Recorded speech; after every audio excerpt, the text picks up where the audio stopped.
Hello, how are you today? When I was in grade school, a very popular book at the time was a book by the former President John Kennedy. It was called Profiles in Courage. It was a series of stories about 8 U.S. senators who had the courage to do what they truly believed was right, even though it led to criticism and loss of popularity. Our gospel today is also a profile in courage as well as a profile in lack of courage. It's the story of the beheading of John the Baptist. Very quickly, John the Baptist, that fiery preacher who preached out in the desert, who was the forerunner of the Messiah, Jesus Christ. And John the Baptist spoke very clearly about the sanctity of marriage because he was against the fact that the king, Herod, had married his brother's wife, Herodias. And so Herod put John in prison for these kind of words, these fiery words. But at the same time, Herod knew that John was right. He knew John the Baptist to be a righteous man. He knew John was speaking with conviction from the heart and from faith. But he didn't have the courage. Herod did not have the courage to accept what John the Baptist had to say.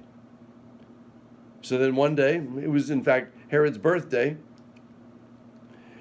Herod was probably drinking a little too much with his friends. And so on that day, Herodias, Herod's wife, sent out her daughter to dance for the crowd. And she performed a dance that really was interesting to everybody.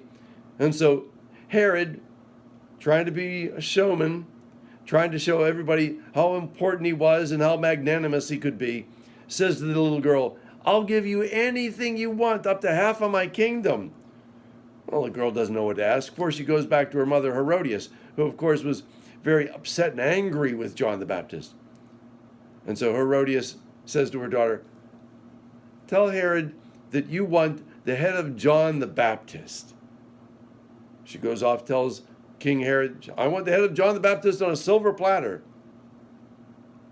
All of a sudden then, Herod realizes what he's up against and what he's being challenged to do.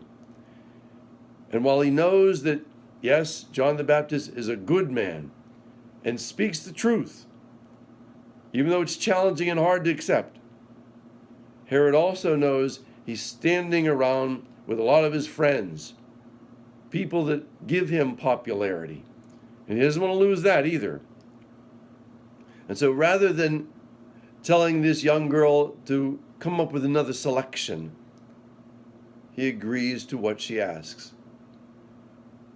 And he sends off the executioner to behead John the Baptist.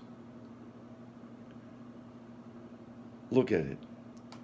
John the Baptist was a man who knew the Lord, who proclaimed the Lord, who said what had to be said, even in tough times, even when people didn't want to hear it, regardless of what it meant for him personally.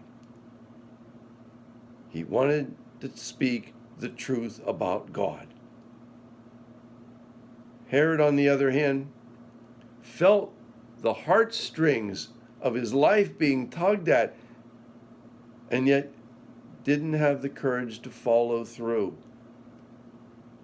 and to deny this young girl's choice and to stand up for what was right. Couldn't do it. Or not couldn't do it. Let's be honest about it. Wouldn't do it. It's a challenge to us as well. We live in a world that is not always in favor of faith. We live in a world where morals challenge what our true morals are. We live in a world where the acceptance of God is either forgotten, seen as inconsequential, or sometimes flat out shown as wrong, when it's not wrong at all? Are we willing to have the courage to live our faith? Not to be someone who is pushy about it, flamboyant about it, vain about it. No. Are we willing day in and day out, with the honesty and sincerity of our heart, to live our belief in Christ Jesus and the offer of salvation he makes to all of us? Are we willing to speak the truth in love? Do we have the courage to stand up for Jesus? Jesus had the courage to die for us. Are we willing? Are we courageous?